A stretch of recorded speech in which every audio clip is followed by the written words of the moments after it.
Well, look, you find yourself at the epicenter of college football, or at least we feel like Baton Rouge is this weekend. Have you started to feel the big game atmosphere since you landed just yesterday? Yeah, actually, I landed Tuesday night, so was with the program, the LSU program, for a lot of Wednesday. Was at practice yesterday, so you can feel it building around campus, around town. It's a tremendous matchup, and it's a sneaky rivalry, guys. For those on the outside who don't necessarily know the bad blood, there's plenty there, and we'll have our cameras trained pregame. I can tell you that. Yep. To see if anything sets off. Yeah, for sure. The last time that Florida was here was when Ogeron was in the interim, and they had a pregame fight before that game even got going. Tom, we love to bring the national people on and ask them the reaction of what LSU is accomplishing from an offensive standpoint because, we've been in the ice ages down here in Baton Rouge for it seems like over a decade and watching offensive football, and the national media has really recognized that and taken notice. But right now, LSU's Joe Burrow leads the SEC in total offense. He's thrown for over 1,800 yards, 22 touchdowns, only 3 interceptions. Tigers have scored 40 or more points in the first 5 games. They lead the nation in scoring offense. What do you make of LSU offensively from a national standpoint? Because we still are trying to wake up from the dream, it feels like some days. Guys, you said Ice Age. Joe Burrow, when I asked him a couple days ago, what was the perception of the LSU offense? He said Stone Age. when I asked him what he believes the perception is now, he said explosive. And one of the things that's fascinating to hear Joe Burrow talk about, guys, is feeling like what he was sold has come true. He chose this place because he believed that 5-man protection, a spread attack, would create the production that we've seen. It's actually the last 8 games, when we think about how well LSU played after what happened at Bama, that they've scored 40 or more.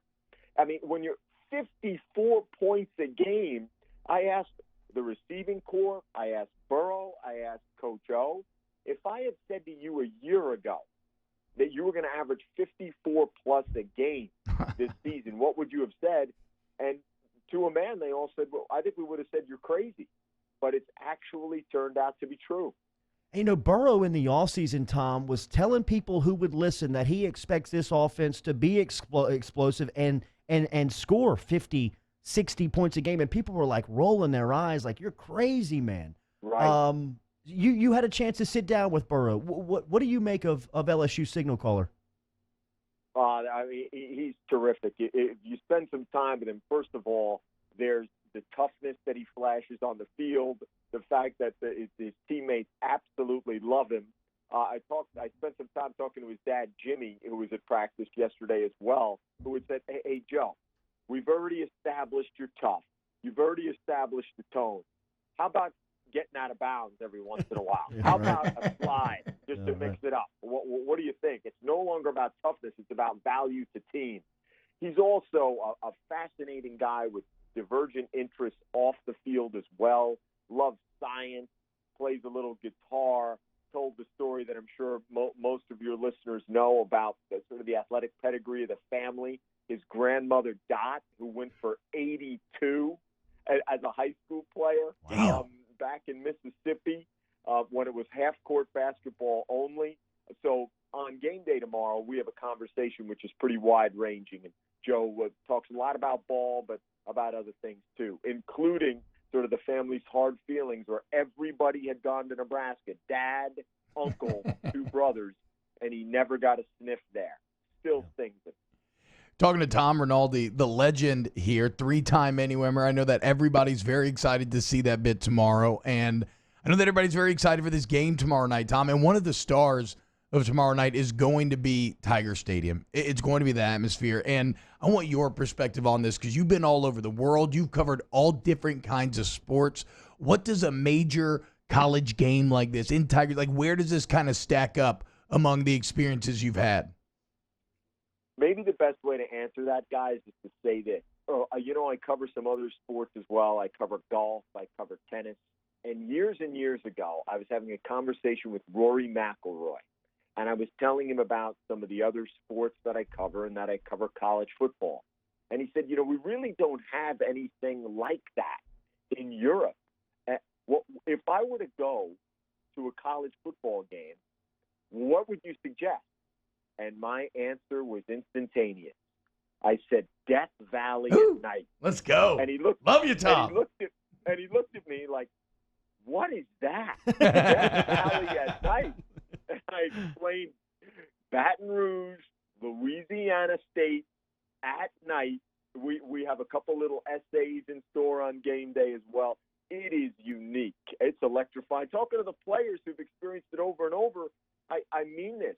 Several of the receivers who we spoke to, you could see them getting goosebumps just trying to describe it, which is just phenomenal. It's electrifying. It's an atmosphere unequaled. Listen, we love the Rose Bowl. The Rose Bowl is spectacular for what it represents on the calendar, its history, etc. But venue, atmosphere, electricity, Death Valley at night. Can't be overhyped. And so, Tom, you mentioned you have a couple essays. I know that everybody looks forward to your game day segments, and I want to ask you about you because I've never gotten to really speak with you before, and obviously you have gained quite the reputation as being a person who is you can elicit emotion consistently out of people. I think that's a sign of an incredible journalist creating some incredible work. What's kind of your reaction when people are constantly talking to you about how often you bring them to tears? So I'm not on any social media, guys, and I can tell you, but one of the tweets that was sent to me by one of our bosses years and years ago is one that is legend in our house back in Jersey. And the tweet was, 2 people you never want to see in your town, Jim Cantori and Tom Rinaldi. So Cantori, for those who don't know, right, is the guy you always chasing see hurricanes, weather disasters, yeah, right? The guy, that absolute beast of a guy standing firm in the 90-mile-per-hour winds of a hurricane. And then there's me. I'd like to think that we do a lot more that we're a lot more varied in what we present, not just me, but on game day and everything else. But it is true that we've done some stories that have, we hope, touched people. And I appreciate your diplomacy with how you described it, because others have been a little harsher, perhaps me as a sap merchant and things like that. So I appreciate your kindness. No, not at all, man. I think you've given voice to some incredible stories. And look, I think it's like I said, it's really tough to elicit that sort of emotion in like a 3 or 4 minute segment. That means you're doing a hell of a job. Tom Rinaldi of ESPN College Game Day joining us here. ESPN Baton Rouge, New Orleans, and Alexandria. You were in the swamp last weekend. You were over in Gainesville, and you mentioned the bad blood between these two programs. Florida stays undefeated with a top 10 win over Auburn last weekend. How quick did they switch their focus to LSU, and what are the feelings in being over there on this game from that side? One of the great advantages of being anywhere in the orbit of the Bear, Chris Felica, our resident savant and genius on game day, is just his next level of insight, his historical recall, everything. Guys, of the last 12 teams who have tried to do what Florida's going to try to do, which is to beat top 10 teams 2 weeks in a row, the record is 1-11. Wow. It is a huge, huge ask, let alone Trask with the MCL sprain, who's going to have to deal. Well, listen, we've heard rightfully so about how strong the Florida defense is, and it is going to be strength on strength when it's the LSU offense against the Florida defense. But, guys, we all know, and so does everybody on the Florida side, if you don't find a way to get Joe Burrow off schedule, it is going to be a very lengthy night. You got to find a way to hurry him, harass him. You have to find a way to beat a 5-man protection, and you got to continue what Florida's done very well, which is to be opportunistic with takeaways. If they're able to do that, obviously turnovers are the great equalizer. Yeah. But this is a very, very big ask, and that's why the number is what it is spread-wise in this game. Tom, what do you think of the facility? Wow. It was absolutely incredible. The whole first-class airline pod feel the fact that you can look across and see everyone in the locker room at the same time. There are no mud. There's no mud in the locker room. There's no muddy cleats that enter there. The pads are sort of in a large mud room, if you will. Yeah. It's awesome. And that's just one part of it. You know, we walked around the facility on Wednesday and then yesterday, and just for a little bit of perspective from the national side, guys, the fact that Tyrann Mathieu donated $1 million to a school that kicked him out. Yeah. Think about that. So if cool. that doesn't say something about the connection that this program has been able to build with its players, I don't know what did. I don't know that you could find that in any other instance, any other program in the country. It's remarkable. The Honey Badger, for those who don't know, helped donate sort of a player lounge. Yeah.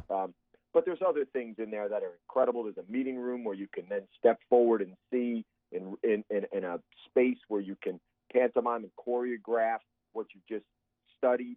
You can see it projected on a 50-foot wide screen. It's an incredible facility. It's good to have you back in South Louisiana, Tom. Enjoy your stay and have a great call tomorrow night. Thank you very much for having me, guys. You got it. There he is, Tom Rinaldi. He'll be a part of the crew tomorrow night. Chris Fowler on play-by-play. Kirk Herbstreit on the analyst call, and Maria Taylor and Tom Rinaldi. I mean, that is the A-team.